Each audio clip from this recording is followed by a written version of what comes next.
December 19, 1944. 2:14 a.m. The English Channel, 40 nautical miles southwest of Dover. The sea was black glass under a moonless sky.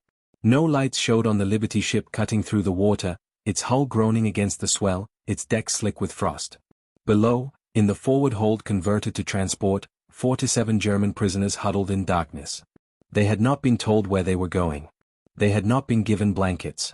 The cold came up through the metal floor, through their thin uniforms, through skin and muscle until it settled in their bones. One woman, a telegraph operator, 26, captured in France 3 weeks earlier, pressed her back against the bulkhead and felt the engine's vibration like a heartbeat counting down the hours. They expected the cold to kill them before the ship made port. What they found on the dock was not death, but wool blankets still warm from a quartermaster's stove, and hands that offered soup before questions. The hatch opened just before dawn. Pale light spilled down the ladder, gray and weak, but after 12 hours in darkness it felt blinding. The prisoners looked up, blinking, breath misting in the frigid air. Above them, silhouetted against the sky, a British sailor gestured downward. His voice carried over the sound of the wind and the slap of water against the hull. Up you come. Carefully now. Ice on the rungs. No one moved. They had learned that orders could be traps, that compliance could mean punishment, that the kindest voice could belong to the cruelest hand. But the cold was unbearable, and staying meant freezing, so one by one they climbed. Fingers numb, legs stiff, moving like the old or the broken. When they reached the deck, the wind hit them with the force of a fist. It howled across the open water, carrying salt spray and the smell of engine oil and something else, smoke from a distant shore, coal fires burning in a city they could not yet see. A British officer stood near the gangway, a lieutenant with a weathered face and eyes that had seen too much to be surprised by suffering. He looked at the line of prisoners, women mostly, a few older men, all shaking, all gray with cold, and he turned to the sailors flanking him. "Blankets," he said. "Now." The sailors moved quickly. Within minutes they returned carrying wool blankets, British Army issue, thick and scratchy and still holding warmth from wherever they had been stored. The lieutenant stepped forward and held one out to the nearest prisoner, the telegraph operator whose name was Lotta, though he would not learn it for days. She stared at the blanket as if it were a mirage. Her hands stayed at her sides. "Take it," the lieutenant said quietly. His German was accented but clear. "You're frozen. Take it." She reached out slowly, expecting the blanket to be pulled away, expecting laughter or a blow. Neither came. Her fingers closed on the wool. It was real. It was warm. She pulled it around her shoulders and felt something break inside her chest, not her ribs, not her lungs, but some harder thing she had built to survive. She began to cry, silently, tears freezing on her cheeks before they could fall. The lieutenant handed out blankets to the others, one by one, methodical and unhurried. When the last prisoner was wrapped, he nodded toward the gangway. "There's soup at the bottom," he said. "Hot. Real food. Come." If this moment already changed how you see the war, subscribe, the next will surprise you even more. Lotta and the others had been captured in the final days of the Normandy campaign, part of the desperate retreat that followed the collapse of the Falaise pocket in August 1944. She had been stationed at a communications hub outside Caen, relaying encrypted messages between command posts, monitoring radio frequencies, transcribing orders that grew more frantic as the Allied news tightened. When the evacuation order came, it was already too late. The roads were clogged with refugees and retreating soldiers, the skies filled with Allied fighters that strafed anything that moved. Her unit scattered. She and 6 others, 3 women, 3 men, hid in a farmhouse cellar for 2 days, living on rainwater and stale bread, listening to the thunder of artillery grow closer. The British found them on the 3rd morning. Paratroopers clearing the village, going house to house, kicking in doors. They came down the cellar stairs with rifles raised and flashlights cutting through the darkness, and Lotta stood with her hands up, expecting to be shot. Instead, the corporal leading the patrol lowered his weapon and said, in broken German, "War over for you. Come." They were searched, disarmed, zip-tied, and marched to a collection point where hundreds of other prisoners sat in muddy fields under guard. From there, trucks. From trucks, trains. From trains, a holding camp in northern France where they waited for weeks in limbo, sleeping in tents, eating cold rations, wondering what came next. What came next was the ship. The transport convoy assembled at Cherbourg in mid-December, part of the massive logistical effort to move prisoners from the continent to camps in Britain. The Channel crossing in winter was brutal, rough seas, freezing temperatures, vessels overloaded with human cargo. Prisoners were packed into holds designed for freight, given minimal rations, no heat, and told nothing about their destination. Many assumed they were being taken to execution sites. Propaganda had taught them that the British and Americans executed POWs routinely, that capture meant torture, that no mercy awaited the defeated. The crossing reinforced those beliefs. 12 hours in the dark, in the cold, with only the sound of the sea and the engine and the whispered prayers of the terrified. When the ship docked at Southampton just after dawn, the prisoners expected the worst. They climbed onto the deck and saw the grey harbour, the cranes and warehouses, the Union Jack flying from a pier mast, and they braced for whatever brutality came next. What they found was blankets. Soup. A lieutenant who spoke to them as if they were human. The gangway led down to a covered dock where field kitchens had been set up, metal cauldrons steaming in the cold. British soldiers ladled soup into tin bowls and handed them to the prisoners as they filed past. The soup was thin, mostly broth with bits of potato and carrot, but it was hot, and after 12 hours of freezing it felt like a miracle. Lotta held her bowl with both hands, letting the warmth seep into her palms, and drank slowly, tasting salt and pepper and something she couldn't identify. It didn't matter. It was food. It was warmth. It was the first kindness she had been shown in months. Around her, the other prisoners did the same. They stood on the dock wrapped in wool blankets, sipping soup, staring at the British soldiers who moved among them with quiet efficiency. No one shouted. No one struck them. No one demanded answers or confessions or obedience beyond basic compliance. It was disorienting, this absence of violence. It was harder to process than cruelty would have been. I thought mercy was a lie we told children, Lotta would write years later in a memoir published in the 1970s, when enough time had passed that such stories could be told without accusations of collaboration or revisionism. I thought the war had burned it out of the world. But there, on a freezing dock in England, a British officer handed me a blanket and called me Miss, not prisoner. Not enemy. Miss. As if I were still a person. The philosophy governing British treatment of POWs had been shaped by experience, by international law, and by a pragmatic understanding that restraint served strategic and moral purposes. The Geneva Conventions of 1929 had codified the rights of prisoners: adequate food, shelter, medical care, protection from violence and humiliation. Britain, as a signatory, was bound by these terms, and the War Office took the obligation seriously, not out of sentimentality, but out of recognition that civilized conduct, even in war, was a form of power.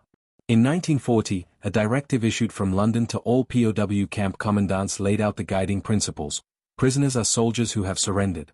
They are entitled to dignity, safety, and fair treatment. Retaliation for enemy abuses is forbidden. Security is paramount, but cruelty serves no purpose. The directive was not always followed perfectly. There were lapses, abuses, failures, but the standard held more often than it broke. And for prisoners arriving on frozen docks in the winter of 1944, that standard was the difference between survival and oblivion. 3 pillars held the system upright. Security: prisoners would be contained, their movements controlled, their potential for sabotage or escape minimized. Diplomacy: humane treatment ensured reciprocity, protecting British soldiers held in German camps and preserving Britain's moral standing among allies and neutrals. Morality: restraint was the mark of civilization. To abandon it was to become what one fought against. These were not abstract concepts. They were enacted daily in the routines of camp life, in the decisions of officers and guards, in the small gestures that accumulated into something larger than policy. The prisoners were transported by truck from Southampton to a camp in the Midlands, a sprawling facility that had been an army training ground before the war and now housed several thousand German POWs. The camp was divided into compounds separated by barbed wire and watchtowers, each compound holding prisoners of different ranks and classifications. Lotta and the other women were assigned to a section that had been hastily converted from enlisted men's barracks: wooden huts with coal stoves, rows of bunk beds, communal washrooms with cold running water. It was austere but clean, and after weeks in tents and transport holds, it felt almost luxurious. The first meal in camp was breakfast: porridge with a spoonful of sugar, bread with margarine, tea. The portions were small. Britain itself was still under strict rationing, but they were consistent. Breakfast at 0700. Lunch at 12:30. Dinner at 1800. Every day, the same routine, the same reliability. For prisoners who had lived in chaos, who had survived on uncertainty and fear, the predictability was stabilizing. Work assignments began after the first week. Prisoners capable of labor were required to contribute, in accordance with the Geneva Conventions, which permitted work that was non-military and reasonably compensated. Women were assigned to laundry details, kitchen duties, tailoring and mending uniforms, sorting supplies. The work was tedious but not grueling, and payment came in camp currency that could be used at the canteen for cigarettes, toiletries, chocolate, or small luxuries like playing cards and writing paper. Lotta was assigned to the camp's communications office, where her experience as a telegraph operator made her useful. She sorted incoming and outgoing mail, censored letters written by prisoners to ensure no intelligence leaked, and occasionally translated documents for the British staff. The work was quiet, procedural, almost mundane. She sat at a desk in a heated office, handled paper instead of wire, and slowly, imperceptibly, began to feel less like a prisoner and more like a clerk. Among the 47 women in Lotta's compound, hierarchies formed and dissolved and reformed. There was Greta, a nurse in her 30s, who had worked in a field hospital near the Siegfried Line and carried herself with the calm authority of someone who had seen too much to be shocked by anything.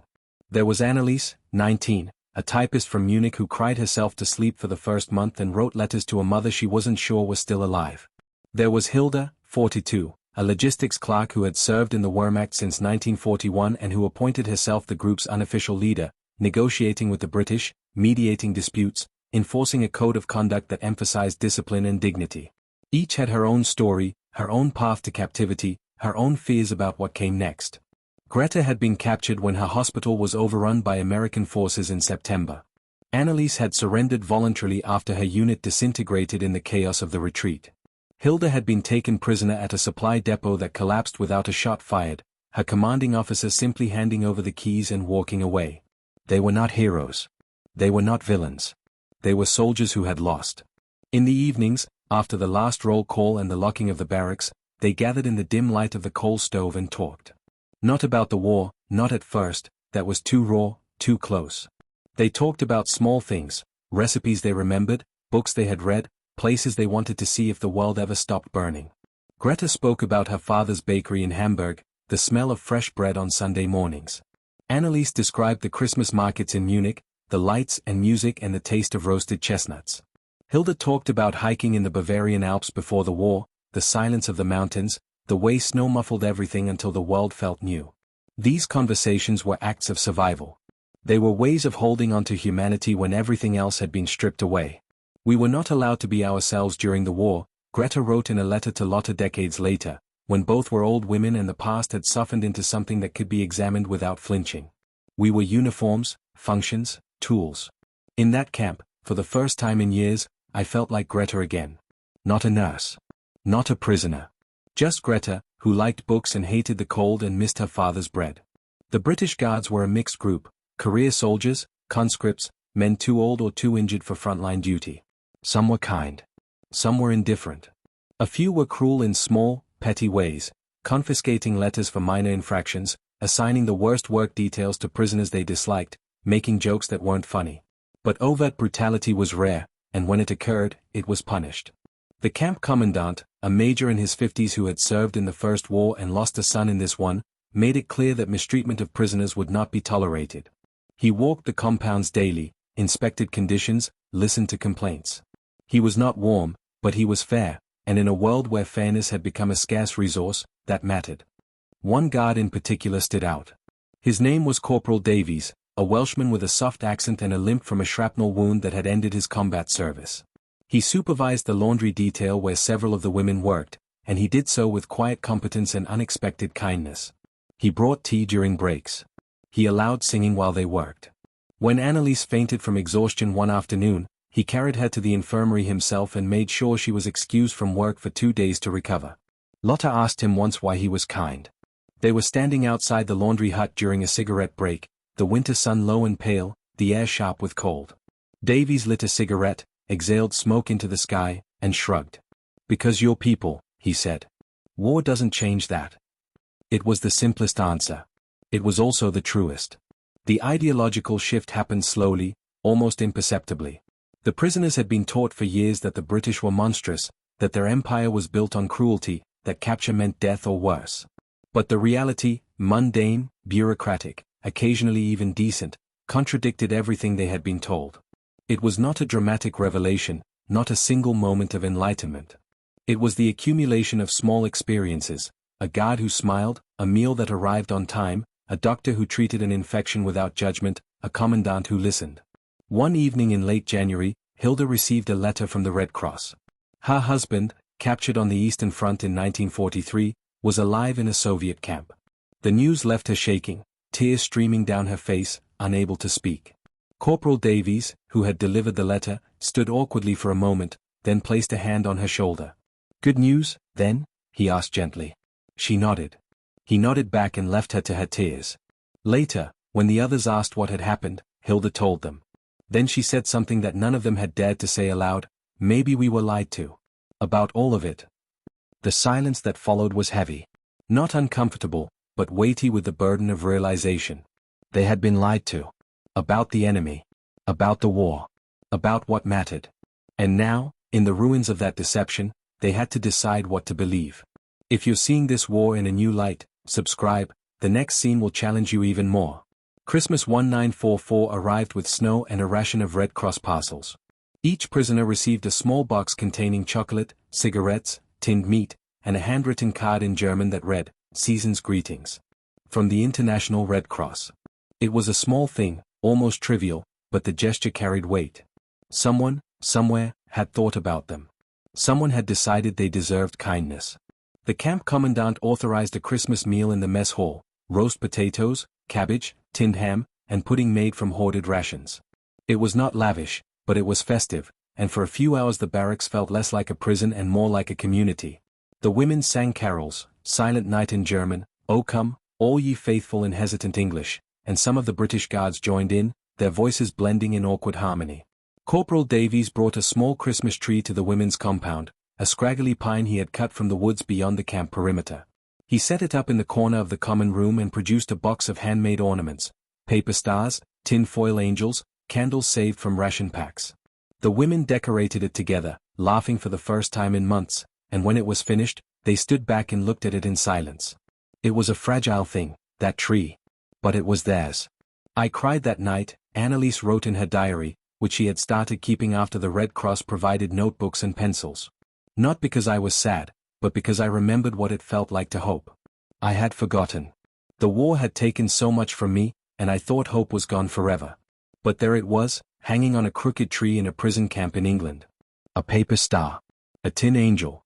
A reason to believe that tomorrow might be bearable." By the spring of 1945, the war in Europe was collapsing. The Allies crossed the Rhine in March. Berlin fell in May. On May 8, the camp commandant gathered all the prisoners in the central yard and announced the German surrender. The war was over. Germany had lost. The prisoners stood in silence, processing the news, unsure whether to feel relief or grief or nothing at all. For Lotta, the announcement brought a strange kind of emptiness. The war had defined her adult life, her work, her purpose, her identity. Without it, she was adrift. She was a telegraph operator with no messages to send, a soldier with no army, a prisoner who would soon have to decide what came next. Repatriation began in the summer. Prisoners were processed, interviewed, cleared for return, and transported back to occupied Germany in stages. Some went eagerly, desperate to reunite with families and rebuild lives. Others resisted, afraid of what they would find in the ruins, afraid of the questions they would have to answer about what they had done and why. A few asked to stay, to work in Britain as displaced persons, to start over in a place where the past could be left behind. Most requests were denied. The camps were closing. The prisoners had to go. Lotta left in July, along with Greta and Annalise and 20 others. They were driven to Southampton, where they boarded a ship for the return crossing. The voyage was nothing like the frozen hell of the journey over. They had blankets, food, space to move. The sea was calm. The sun shone. And when the ship docked in Hamburg, Lotta stepped onto German soil for the first time in nearly a year and felt nothing but dread. Hamburg was a graveyard. The city had been bombed into oblivion, block after block reduced to rubble, streets cleared just wide enough for trucks, survivors living in basements and makeshift shelters. Lotta walked through it with her canvas bag slung over her shoulder, searching for her family's address, praying someone had survived. She found her mother in a Red Cross shelter near the docks. Thin, gray-haired, older by a decade than when Lotta had last seen her. They stared at each other for a long moment, then embraced, wordless, trembling. Her mother whispered, "You're alive," over and over, as if saying it would make it more real. Lotta stayed in Hamburg for 2 years, working in a textile factory, living in a single room with her mother, slowly rebuilding a life from fragments. She did not speak much about the war. She did not tell her mother about the camp in England, about the blankets and the soup and Corporal Davies and the Christmas tree. It felt too complicated, too contradictory. How could she explain that her captors had treated her better than her own commanders? How could she reconcile the propaganda she had believed with the reality she had lived? In 1947, she received a letter. It was from Greta, who had settled in Bremen and was working as a nurse again. The letter was brief, catching up on news, but it ended with a line that stayed with Lotta. "Do you ever think about that Christmas?" "I do. I think about it all the time. It was the first time I felt human in years. I don't know if I should be grateful or ashamed. Maybe both." Lotta wrote back. They exchanged letters for decades, charting the slow, painful process of rebuilding, of making sense of the past, of learning to live with the contradictions. In the 1970s, when Greta published a memoir about her experiences, Lotta contributed a chapter. It was titled The Blanket. In it, she described the moment on the dock in Southampton, the lieutenant's voice, the wool against her frozen skin, the disbelief and the tears. She ended with a question: what does it mean to be shown mercy by an enemy? Does it absolve us? Does it condemn us?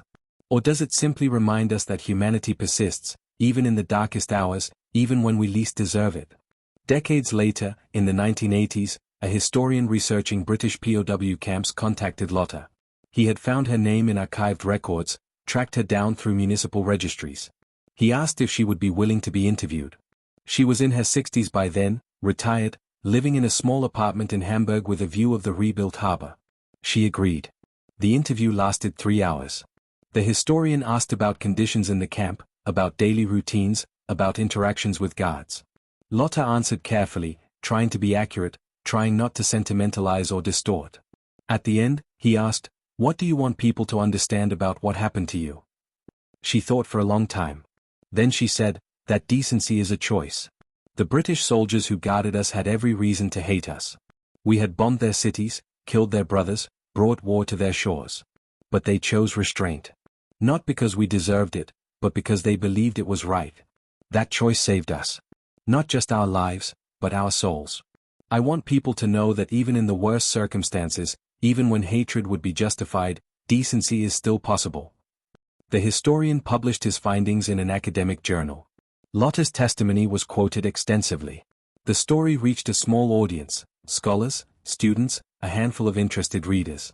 Then it faded, as such stories do, into the vast archive of the past. But the truth persisted. In a frozen hold on a winter sea, in a bowl of hot soup on a Southampton dock, in a wool blanket offered without conditions, mercy had survived. Not as policy, not as propaganda, but as the deliberate, unglamorous choice of ordinary people who refused to become what they fought. If you're listening right now, help me prove something wrong. My mother said I wouldn't even reach 1,000 subscribers, but I believe stories like this deserve to be heard. Help me show her that these tales matter. Please subscribe to this channel and let's keep breathing life into stories that were never meant to stay silent. Now, let's continue. Lotta died in 2005, at the age of 87, in the same city where she had been born, in a Germany that bore no resemblance to the one she had grown up in. Her funeral was small: family, a few old friends, a representative from a veterans organization who read a brief eulogy. Her grandchildren found her papers afterward: letters from Greta, photographs from before the war, and a worn wool blanket folded carefully in tissue paper at the bottom of a trunk. They asked what the blanket meant. Her daughter, who had heard fragments of the story over the years, explained as best she could. "It was a relic," she said. "A reminder. Not of the war, but of the moment the war ended for her mother, not on a battlefield or in a treaty signing, but on a dock in England when a British officer handed her warmth and called her human." The blanket was donated to a museum specializing in wartime artifacts.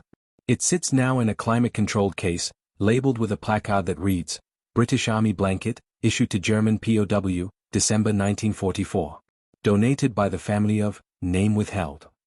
Symbol of humane treatment under the Geneva Conventions." The placard does not capture the full story. It cannot.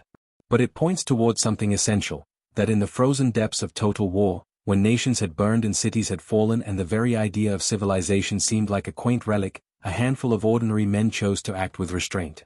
Not because it was easy. Not because it was popular. but because they understood that who we are is defined not by how we fight, but by how we treat the defeated.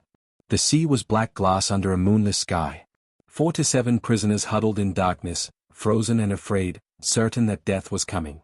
What came instead was wool and warmth and the quiet voice of a lieutenant who said, "Take it." They expected to freeze. They were wrapped in blankets and fed soup. And in that contradiction, in that gap between expectation and reality, mercy survived.